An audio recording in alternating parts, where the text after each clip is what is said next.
যেরকম ম্যাম চাই ভার্সেস পরীক্ষার হলে যেরকম ম্যাম পড়ে। পরীক্ষার হলে আমরা যেরকম ম্যাম চাই। আচ্ছা, ফার্স্টেই একটা কথা আমি সবাইকে বলে দিচ্ছি, তোমরা সবাই কানটা খুলে ভালো করে শুনে নাও। তোমরা যে যা দেখে দেখে লিখতে পারো, অসুবিধা নেই, আমি কিচ্ছু বলবো না। কিন্তু মুখে কিন্তু কোনো কেউ আওয়াজ করবে না, কারণ পাশের ঘর থেকে যাতে বোঝা না যায় যে তোমরা এই ঘরে দেখে দেখে লিখছো, ঠিক আছে? যে যা দেখে দেখে লিখবে লেখো। যে টুকলি এনেছো অবশ্যই টুকলি করতেই পারো, আমি কিচ্ছু বলবো না, কারণ আমাদের সময়ও তো ছিল, আমরাও সেই সময় পার করে এসেছি। কিন্তু তোমরা কিন্তু কেউ মুখে কোনো আওয়াজ করবে না, যা পারবে করো, কিন্তু মুখে কোনো আওয়াজ করবে না।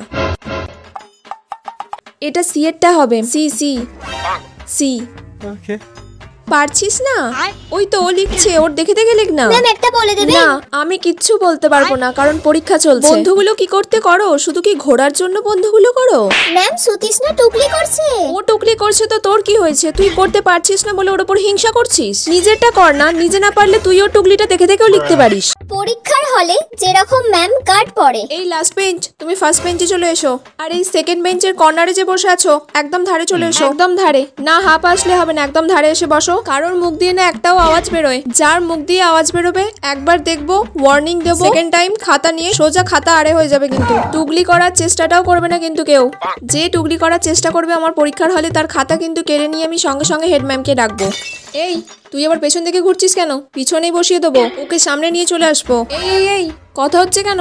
কথা বলছিস কেন? পরীক্ষার হলটা কি কথা বলার জায়গা নাকি? একদম কথা বলবি না, সোজা খাতা নিয়ে নেবো কিন্তু আমি। বাবা, তুই টুকলি করছিস? তোর খাতা দে, তোকে পরীক্ষা দিতে হবে না, তুই বাড়ি চলে যা। খাতা আমি দিয়ে দিয়েছি। এই টাইম আউট, সবাই লেখা থামাও, খাতা দাও। এই খাতা দে।